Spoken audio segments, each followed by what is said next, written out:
बहुत बड़ी खबर आ रही है। सीज़फायर के बाद अबू धाबी में अटैक किया गया है। हबशन गैस फील्ड पर मिसाइल अटैक हुआ है। ये बड़ी जानकारी, बैलिस्टिक मिसाइल से टारगेटेड हमले हुए हैं। ये बड़ी जानकारी समय मिल रही है। अब से कुछ ही देर पहले हुआ है सीज़फायर का ऐलान, लेकिन सीज़फायर के बाद अबू धाबी में अटैक हुआ है। हबशन गैस फील्ड पर मिसाइल अटैक हुआ, ईरान का बैलिस्टिक मिसाइल से हमला।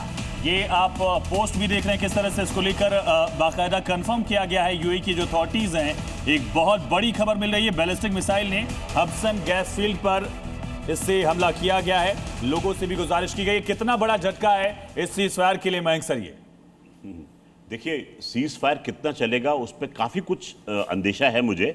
4 पॉइंट्स हैं मेरे पास में। जैसे ही सीज फायर का अनाउंसमेंट होता है, अराक्ची साहब पेपर को साइन करते हैं। अराक्ची साहब का कितना कंट्रोल आईआरजीसी के ऊपर है, ये देखने वाली बात है। नंबर 2, IIRIN जो है, इनका ऑथराइज्ड रेडियो स्टेशन है, उन्होंने खुशी जाहिर की कि सीज फायर अमेरिका मान गया है और हमारे पूरे 15 पॉइंट्स को अमेरिका ने मान लिया है और हमारी जीत हुई है। इसका मतलब कि एक तरीके से उन्होंने चिढ़ाने का प्रयास किया है। नंबर 2, सीज फायर का अनाउंसमेंट किसके उस बेसिस पे हुआ है?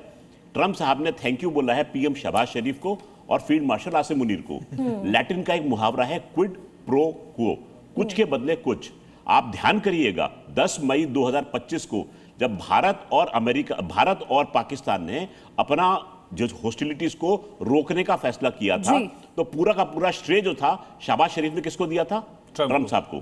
तो क्या शहबाज शरीफ साहब उसका बदला अब उतार रहे हैं? क्योंकि आप नोट करेंगे, शहबाज शरीफ साहब के ट्विटर हैंडल पर आज से इस समय से करीब 5 घंटे पहले एक ट्वीट आया था कि वो अमेरिका से बोल रहे हैं कि युद्ध को रोका जाए 2 हफ्ते के लिए। लेकिन उसी ट्वीट के नीचे गलती से एक और था, ड्राफ्ट ट्वीट।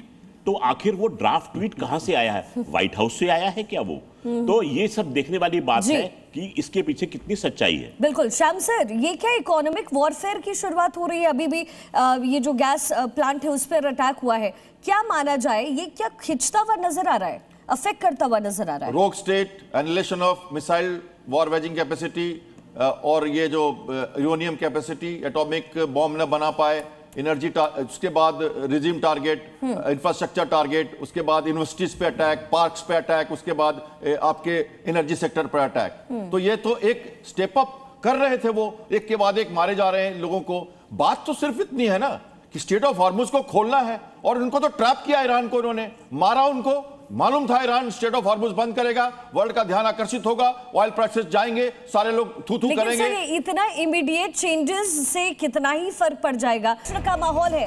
बगदाद में शिया मुसलमानों ने जश्न मनाया है। कुछ तस्वीर आपको दिखा रहे हैं। ईरान की जीत का दावा किया जा रहा है और दावे के साथ इस जश्न को मनाया जा रहा है। तो इस वक्त की बड़ी खबर है, इराक से भी जश्न की तस्वीर दिख रही है।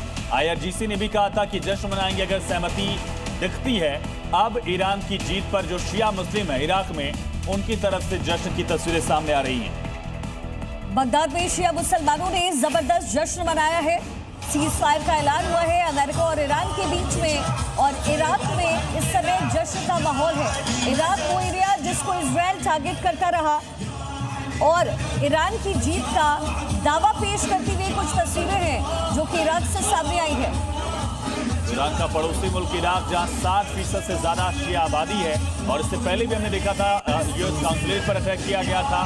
जो शिया मिलिशिया ग्रुप है वो भी इराक से लगातार एक्टिव दिख रहे थे, और इराक में यूएस के बेसिस पर बगदाद, एरबिल, मोसुल जैसे शहरों पर लगातार हमला कर रहे थे। वहां पर भी अब जीत की जश्न की तस्वीरें दावे के तौर पर। श्याम सर, ये जश्न की तस्वीरें आ रही है, दावे हो रहे हैं कि ईरान जीत गया है। डोनाल्ड ट्रंप को बड़ा नागवार गुजरेगा ये। देखिए, एक वर्ड यूज किया था मैंने, सामरिक हताशा, 3 दिन पहले आपके चैनल पे, स्ट्रेटेजिक एग्जॉशन। तो ये कहा था मैंने कि अगर बहुत ज्यादा हुआ तो दोनों तरफ कहीं ना कहीं ऐसा ना हो जाए कि सामरिक हताशा दोनों को मिले। लेकिन मैं अभी उसको नहीं देख रहा हूं, क्योंकि उसके लिए मुझे और 2 हफ्ते, 3 हफ्ते, 4 हफ्ते की और लड़ाई देखनी थी। वो नहीं हुआ है अभी फिलहाल। लेकिन क्या आप हर बार देखते होंगे IRGC का एक स्पोक्स पर्सन आके बयान देता है?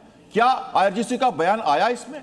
तो मिलिट्री पॉस्चरिंग जो है, जो ट्रिगर टाइट आपने सुना, उसके साथ मैं लिंक कर रहा हूं। इनकी IRGC का कोई बयान नहीं आया और वो चुप बैठे हैं। तो मजक डिफेंस तो चालू है और वो कॉशियसली वेट कर रहे हैं कि ये क्या कहा जा रहा है। अब इस बात के साथ हम टेबल पर आएंगे। और जब लड़ाई शुरू हुई थी 27 फरवरी को, तो यही बयान था ट्रंप का कि ये 6 पॉइंट जो आया था ईरान की तरफ से टेबल पे, ये लॉयर है ईरान, इसलिए हमने 28 को अटैक कर दिया, क्योंकि वो झूठ बोलता है ईरान। तो वहां से शुरुआत हुई थी। अब वही 10 अप्रैल को हम जा रहे हैं, अब फिर से हम कहेंगे एक दूसरे को झूठ, और फिर से वही कहेंगे।